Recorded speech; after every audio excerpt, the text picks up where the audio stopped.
तो भाई लोगों, जब से मैंने CSC और क्रिकेट शो वाली वीडियो डाली है तब से मुझे लगातार YouTube और Instagram पर कमेंट्स आए जा रहे हैं इन 3 सवालों से रिलेटेड, जो कि हैं रीयूज कंटेंट से कैसे बचें, दूसरा बिना वॉइस और फेस की वीडियो डाले बिना हम क्रिकेट एड्स को मोनेटाइज कैसे करें, और तीसरा तो बहुत ही ज्यादा इंपॉर्टेंट है, जो कि है बैटिंग एप्स का लोगो प्रमोशन करना सेफ है या रिस्की, अगर सेफ है तो हमें कौन सा करना चाहिए। तो इन तीनों ही सवालों के जवाब मैं आपको इस वीडियो के एंड तक इतने अच्छे से क्लियर कर दूंगा कि आपको दोबारा किसी से पूछने की जरूरत भी नहीं पड़ेगी, इवन मुझसे भी नहीं। तो आप सभी को अच्छे से समझाने के लिए मैंने इस वीडियो को 3 फेजेस में डिवाइड किया है, जिसमें पहला फेज बात करेगा कि रीयूज कंटेंट होता क्या है और इसे कैसे दूर कर सकते हैं। वहीं दूसरा फेज फोकस करेगा कि आप बिना वॉइस और फेस वैल्यू के अपने चैनल को मोनेटाइज कैसे करें। वहीं हमारा तीसरा और मोस्ट इंपोर्टेंट फेज आपको बताएगा कि आपको लोगो प्रमोशन करना चाहिए या नहीं। अगर आपने इस पॉइंट को ध्यान से नहीं समझा तो आपका चैनल भी टर्मिनेट हो सकता है। So let's start with the phase number 1। तो रीयूज कंटेंट हटाने से पहले हम सभी को समझना पड़ेगा कि एक्चुअल में रीयूज कंटेंट होता क्या है। रीयूज कंटेंट एक ऐसा कंटेंट है जिसमें एक क्रिएटर दूसरे क्रिएटर की वीडियो को डायरेक्टली डाउनलोड करके उसमें बिना चेंजेस और वैल्यू ऐड करे अपने चैनल पर अपलोड कर लेता है, तो उसे रीयूज कंटेंट कहते हैं। फॉर एग्जांपल, आपने तने के ऑफिशियल यूट्यूब करके एक चैनल बनाया जिसमें आपने तने की ओरिजिनल वीडियो को उठाया, उसमें बिना चेंजेस और वैल्यू ऐड करे अपने नए चैनल पर डाल दी, और फिर जैसे तैसे करके आप अपने नए वाले चैनल पर मोनेटाइजेशन क्राइटेरिया पूरा कर लेते हो और फिर अप्लाई के लिए बटन दबाते हो, तो फिर आपको YouTube की तरफ से मिलेगा ठेंगा मेरा मतलब है रीयूज कंटेंट। अच्छा, रीयूज कंटेंट का मीनिंग तो समझ लिया, लेकिन आप समझो क्रिकेट एडिट्स में रीयूज कंटेंट आता कहां से है। तो अब ध्यान समझो, क्रिकेट एडिट्स में सबसे ज्यादा रीयूज कंटेंट आता है अदर सोशल मीडिया प्लेटफॉर्म से ली गई cricket footages, clips, element, videos, podcast and highlight से। जी हाँ, आपने एकदम सही सुना, क्योंकि रीयूज कंटेंट का मतलब ही होता है कट, कॉपी, पेस्ट। ओके जी, अब ये तो जान लिया कि एडिट्स के अंदर रीयूज कंटेंट आता कहां से है, लेकिन अब जानना है इसे हटाते कैसे हैं। तो रीयूज कंटेंट हटाने के लिए आपका सबसे पहला स्टेप है डिलीट।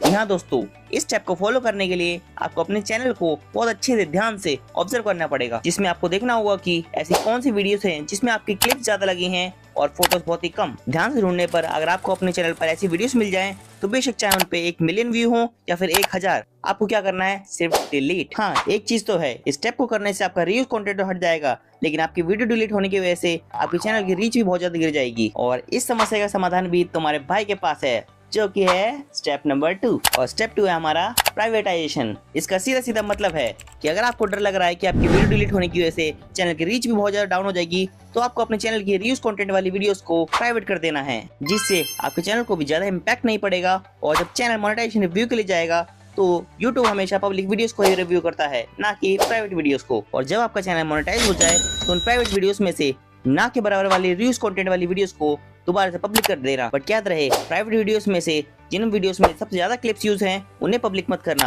वरना दोबारा से आपका चैनल डिमोनेटाइज हो जाएगा। तो दोस्तों, ये दोनों स्टेप तो रीयूज कंटेंट को शॉर्ट टर्म में निपटाएंगे, लेकिन लॉन्ग टर्म निपटाने के लिए 2 और स्टेप बाकी हैं, जिसमें पहला स्टेप तो है ओरिजिनल कंटेंट, मतलब वॉइस और फेस की वीडियो डालना शुरू कर दो, जिससे कभी भी रीयूज कंटेंट नहीं आएगा। बट आई नो 90% लोग ये बिल्कुल भी नहीं करेंगे, इसलिए उनके लिए आता है स्टेप नंबर 2, जो कि सारे बड़े CSC क्रिएटर्स फॉलो करते हैं, जो कि है PES। डोंट वरी गाइस, मुझे पता है ये सुनकर आपको लग रहा है कि तो भाई कोई डिग्री है क्या, बट ये डिग्री नहीं, 3 ऐसे तरीके हैं जिसे मैंने शॉर्ट फॉर्म में लिख दिया है, जिसकी फुल फॉर्म है P for pictures, E for editing and S for SFX। तो ये PES क्या कहता है, इसे ध्यान समझते हैं। PES में पिक्चर्स का मतलब है कि आपको अपने शॉर्ट्स में ज्यादा पिक्चर्स का यूज करना है, ना कि क्लिप्स का, जिससे रीयूज कंटेंट का सवाल ही न उठे। अगर मैं बात करूं E की, तो E पॉइंट बोलता है एडिटिंग को, और एडिटिंग पॉइंट बताता है आपको कि आपको अपने वीडियोस में यानी शॉर्ट्स के अंदर कोई भी ऐसी वीडियो नहीं लेनी है जो ऑलरेडी एडिटेड हो। आपको एकदम क्लियर फुटेजेस या क्लिप्स लेनी है, जिसे आप हैवी एडिटिंग करके रीयूज कंटेंट से बच सको। चलो मैं आपको इसका एक एग्जांपल देकर समझाता हूँ, जिससे आपको अच्छे से समझ में आएगा। फॉर एग्जांपल, आपने किसी क्रिकेटर की ओल्ड एडवर्टाइजमेंट को इंस्टाग्राम पर देखा और फिर उसे तुरंत डाउनलोड करके 1-2 फिल्टर लगाकर अपने चैनल पर अपलोड कर दी, तो डेफिनेटली रीयूज कंटेंट आएगा। और वहीं इससे बचने के लिए आपको यूट्यूब की फिल्टर लगाकर क्रिएटिव कॉमन या फिर ओरिजिनल सोर्स से वीडियो लेनी चाहिए, जिसमें आपको अच्छे से एडिटिंग, इफेक्ट और फिल्टर्स लगाने हैं, और उसके बाद इसमें रीयूज कंटेंट नहीं आएगा। अब बात करते हैं PES के लास्ट लेटर की, यानी S की। S बोलता है साउंड इफेक्ट्स को। ये पॉइंट बोलता है कि आपको अपने क्रिकेट एडिट्स के अंदर डायरेक्टली कोई भी म्यूजिक नहीं लगाना, बल्कि उसकी पिच, पेस या वॉल्यूम को थोड़ा कम ज्यादा करके और साउंड इफेक्ट लगाकर अपने एडिट्स में लगाना है, जिससे रीयूज कंटेंट आने का खतरा पूरा खत्म हो जाता है। इस PES मेथड का बेस्ट एग्जांपल है स्कॉच एडिट्स। स्कॉच एडिट्स के चैनल पर आप बहुत अच्छे से देख पाओगे कि PES मेथड कितने अच्छे से यूज किया गया है। अगर आपके मन में सवाल आ रहा है कि वीडियो क्लिप्स कम लगाने से और फोटोज ज्यादा लगाने से हमारी वीडियो अट्रैक्टिव नहीं बनेगी, तो आप क्रिकेंशु वाला मेथड फॉलो कर सकते हो, जो कि है मीम कंपाइलेशन। तो ये तो रही रीयूज फ्री कंटेंट बनाने की बात। अब बात करते हैं कि बिना फेस दिखाए या फिर बिना वॉइस ओवर के हम क्रिक एडिट्स को कैसे मोनेटाइज करें। तो बिना फेस और वॉइस के चैनल मोनेटाइज करवाने के लिए दो तरीके हैं, जिसमें पहला तरीका तो ज्यादातर बड़े बड़े सीएससी क्रिएटर भी फॉलो करते हैं और अपने 80% श्योरिटी के साथ चैनल मोनेटाइज करवा लेते हैं। वहीं दूसरा वाला तरीका मेरा पर्सनल फेवरेट है, जिसमें आप 80% नहीं 100% श्योरिटी के साथ अपना चैनल मोनेटाइज करवा सकते हो। तो पहले तरीके में ज्यादातर सीएससी क्रिएटर पीएससी फॉर्मूला को यूज करके मोनेटाइजेशन करवाते हैं, जो कि सीधी सीधी बात है। अगर कंटेंट रीयूज फ्री होगा तो डेफिनेटली मोनेटाइज भी हो ही जाएगा, बट इसकी कोई 100% गारंटी नहीं होती, सिर्फ 80% होती है। इसलिए दूसरा वाला तरीका ही सबसे बेस्ट है, और वो बेस्ट तरीका है स्टोरी टेलिंग। जी हाँ दोस्तों, आपने एकदम सही सुना, स्टोरी टेलिंग एक बेस्ट तरीका है जिसमें आप अपने क्रिक एडिट चैनल को विदाउट फेस दिखाए या फिर वॉइस ओवर ऐड किए मोनेटाइज करवा सकते हो। और डोंट वरी, ये सब बातें कोई मैं अपने मन से नहीं कह रहा, आप यूट्यूब के इस वाले पॉइंट में ये चीज बड़े ध्यान से पढ़ सकते हो। अब फिर हमारे सामने सवाल आता है कि क्रिक एडिट्स के अंदर हम स्टोरी टेलिंग कैसे ऐड कर सकते हैं। तो इस चीज की फिक्र नहीं करने का, क्योंकि तुम्हारा भाई तुम्हारे लिए सब कुछ करेगा, तो इसलिए आप ध्यान से सुनो। तो स्टोरी टेलिंग में आपको क्रिकेटर से जुड़ी हुई उसकी लाइफस्टाइल और उसकी कोई भी इंसिडेंट को स्टोरी टेलिंग के फॉर्म में कन्वर्ट करना है। फॉर एग्जाम्पल, विराट कोहली की लाइफ जर्नी। सबसे पहले हम उनकी चाइल्डहुड फोटोज को लेंगे, फिर क्रिकेट डेब्यू की, फिर आईपीएल की, फिर वर्ल्ड कप की और करंट सिचुएशन की, जो कि आपको फोटोज और टेक्स्ट के थ्रू अच्छे से प्रेजेंट करनी है।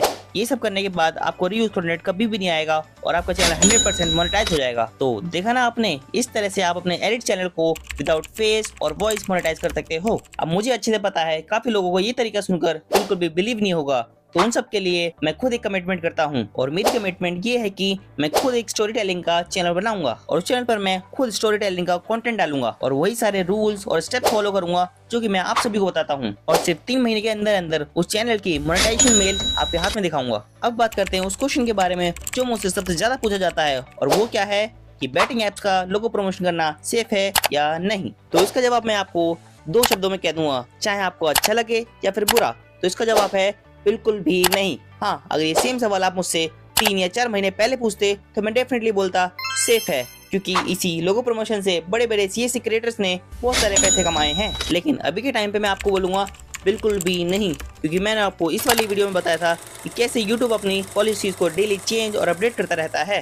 लेकिन अब तो YouTube ने डायरेक्टली लिख भी दिया है कि थर्ड पार्टी बैटिंग एप्स की स्पॉन्सरशिप्स अलाउड नहीं होगी। तो इसलिए थर्ड पार्टी एप्स के स्पॉन्सरशिप्स और लोगो प्रमोशन मत करो। और आप एक बात खुद सोच के देखो, जब बड़े बड़े सीएससी क्रिएटर भी अपने चैनल को नहीं बचा पाए, तो फिर भी आपका तो चैनल अभी मिडिल में है। लेकिन फिर अगेन लोग मुझसे सवाल करेंगे कि भाई लोगो प्रमोशन तो आप मना कर रहे हो और शॉर्ट्स का रेवेन्यू बहुत ही ज्यादा कम है, तो क्रिक एडिट चैनल कहाँ से रनिंग करे। ओके, तो इसका आंसर भी है मेरे पास, जो कि है shifting to long form content. अरे डरो मत, मैंने आपको ये नहीं कहा कि एडिट्स बनाना बंद कर दो और लॉन्ग फॉर्म में शिफ्ट हो जाओ। इसका मतलब है कि आपको अपने शॉर्ट्स के ट्रैफिक को लॉन्ग वीडियोस में डाइवर्ट करना है, यानी शिफ्ट करना है। अगर मैं आपको इसका एग्जांपल दूं तो स्कॉच एडिट्स और तनवीर शॉर्ट्स भी यही करते हैं। ये दोनों भाई अपने शॉर्ट्स की ऑडियंस को लॉन्ग फॉर्म पे ट्रांसफर करते हैं, और आप देख पाओगे कि तनवीर भाई के चैनल पर अब शॉर्ट्स के साथ साथ लॉन्ग वीडियोस भी डलती हैं, जिसपे अच्छे खासे व्यूज आ जाते हैं। और अगर मैं स्कॉच भाई की बात करूँ तो वो अपने मेन चैनल पर एडिट्स डालते हैं और अच्छा खासा ट्रैफिक गेन करते हैं, और उस ट्रैफिक को स्कॉच भाई अपने दूसरे चैनल यानी जिसपे वो ट्यूटोरियल सिखाते हैं